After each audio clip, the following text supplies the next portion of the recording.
Olá, meus amores! Tudo bom com vocês? Ontem nós fizemos uma reunião online, a professora Cristiele, a professora Elisa, a professora Carolina e eu. E nós oramos por você e por sua família e para que Jesus abençoe, para que voltemos logo ao nosso convívio diário. Bom, vamos à nossa aula de hoje. Hoje nós teremos uma aula de religião. E como é uma aula de religião, eu quero convidar você, e se tiver mais alguém aí por perto, para orarmos juntos. Vamos falar com Jesus? Querido Deus, obrigada pelo teu cuidado conosco. Por favor, abençoe a todas as famílias que estão passando por dificuldades e a nós também. Em nome de Jesus, amém. Como é uma aula de religião hoje, nós vamos nos basear na Bíblia. A Bíblia é a palavra de Deus. E é por isso que a gente sempre ora antes de lermos a Bíblia, porque a gente precisa que o Espírito Santo nos dê sabedoria para entendê-la. O texto que nós vamos ler está no livro de Mateus. Mateus, no capítulo 13, começa aqui a parábola do semeador. Esse mesmo texto se repete no livro de Marcos, a partir do capítulo 4, e se repete novamente no livro de Lucas, a partir do capítulo 8, no verso 4. Você pode acompanhar esses textos na sua Bíblia também, mas o que nós vamos usar é o de Mateus. Você precisa prestar atenção na aula de hoje, porque você vai precisar fazer atividades do seu livro na página 22 e na página 23. Lembrando que o tema é sementes no coração. Então, para hoje, eu vou usar um outro material. É esse livro, que também é uma Bíblia ilustrada para a família e que eu gosto muito de usar. Nós vamos estudar um pouquinho sobre a parábola do semeador. E talvez você esteja perguntando, mas o que é uma parábola? Isso é um desafio para você também fazer uma atividade e escrever pesquisando o significado da palavra parábola. Vamos à história de hoje? Essa história foi contada pelo próprio Jesus. Você vai perceber que Jesus saiu certa tarde para o mar da Galileia. Lá na praia, juntaram várias pessoas para ouvi-lo. E ele então começou a contar essa história. Na história, ele conta que certa vez um semeador, que a gente entende como agricultor. Se você tiver dificuldade em entender, eu peguei o personagem Chico Bento, que você já conhece das histórias em quadrinho. Ele planta, ele colhe, e isto é o que faz um agricultor. Ele planta e colhe produtos na natureza. Bom, aquele agricultor saiu então com as suas sementes para jogar no seu terreno. Ele começou então a espalhar as sementes pelo seu terreno, jogando as sementes no solo. Mas, como estava na beira do caminho, vieram alguns passarinhos e começaram a comer as sementes. As sementes que ele jogou, então, foram comidas pelo passarinho. E como estavam no meio do caminho, as que sobraram ainda foram pisadas pelos homens. O nosso agricultor continua jogando as sementes e as próximas sementes agora caem no meio das pedras. E como as pedras estavam amontoadas e o sol foi batendo forte nas pedras, as sementes até brotaram, mas infelizmente elas acabaram morrendo. O nosso semeador ou agricultor, como você quiser chamar, ele continua andando pelo seu terreno e jogando as suas sementes. As próximas sementes agora caem no meio dos espinhos. Essas sementes também brotam, algumas também nascem, mas sabe, os espinhos as sufocam e agora elas acabam morrendo. Mas ele não desiste, ele continua andando e agora ele joga as suas sementes em uma terra boa.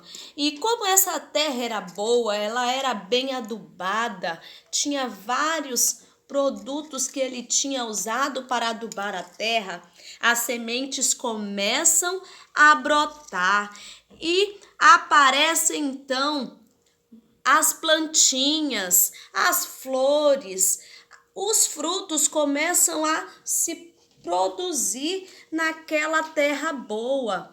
Vejam que legal, a Bíblia diz que estas sementes que caíram na terra boa frutificam por 30, por 60 e até 100 por um. Sabe o que isso significa? Que cada semente conseguia produzir até 100 outros frutos. Vejam que legal. Mas Jesus percebeu que as pessoas não entenderam muito bem aquela parábola e então ele quis explicar. Vamos à explicação? Bom, como as pessoas não entenderam, Jesus começou a explicar aquela parábola. Ele começou dizendo que ele era o agricultor. Foi ele que saiu para espalhar as sementes pela terra, ou seja, ele é o semeador ou agricultor. Mas o que é a semente? Ele diz que a semente é a palavra de Deus. A Bíblia é a semente que é lançada no solo. Mas o que é o solo? E aqui a gente tem um detalhe. Jesus definiu 4 tipos de solo diferente. Ele diz que o solo é o nosso coração. E as primeiras sementes caíram à beira do caminho. Sabe o que acontece? São as pessoas que recebem a palavra de Deus em seu coração, mas ficam com dúvida. Elas não têm certeza. E aí vem o inimigo, que é representado pelos passarinhos e pelas pessoas que passam pelo caminho e retiram todas as informações deste coração duvidoso, que acabam desacreditando da palavra de Deus. O segundo solo é representado pelo coração, que representa as sementes que caíram no meio das pedras. Essas pessoas também recebem a palavra de Deus, mas elas não buscam conhecer, elas não buscam aprofundar na vida religiosa, elas apenas acreditam superficialmente e quando vem aquele sufoco na vida, elas acabam desistindo da palavra de Deus. A terceira semente, a que caiu no meio dos espinhos, é representado por um coração que também recebe a palavra de Deus. Mas esse coração, ele agora recebe muitas dificuldades, ele sofre como as sementes que caíram entre os espinhos, que eram sufocadas pelos espinhos, e ele fica triste e ele acha que Deus não é suficiente para livrá-lo dessas dificuldades. Então, ele acaba também desistindo de seguir a Jesus. Mas, professora, e as sementes que caíram na boa terra? Esses simbolizam aqueles que recebem a palavra de Deus no seu coração com alegria. Estes buscam conhecer cada dia mais a palavra de Deus. Eles estudam, eles comparam textos, eles buscam fazer a vontade de Deus, oram e leem a sua palavra. Com isso, eles dão muitos frutos. E é por isso que a Bíblia diz que os seus frutos são para 30, 60 e até 100 por um, porque eles falam de Jesus para outras pessoas e a alegria no coração deles é tão grande que eles acabam motivando outras pessoas a também conhecerem a Jesus. Bom, você entendeu a história? Você entendeu os tipos de coração que podem ser representados? Mas eu queria te perguntar, qual é o seu coração? Você é um coração representado pela dúvida? Você é um coração representado pelo sufoco, pela tristeza ou pela alegria?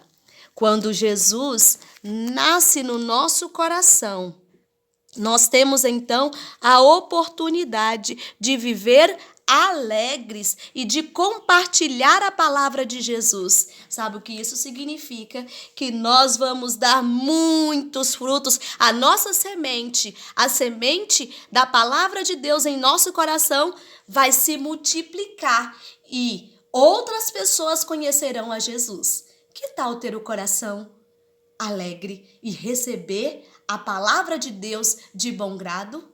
Que Deus te abençoe e que você seja um solo que frutifique e muitas pessoas conheçam a Jesus através de você. Ok? Estuda lá a atividade, hein? Façam todas que eu estou acompanhando daqui. Um beijo e até logo!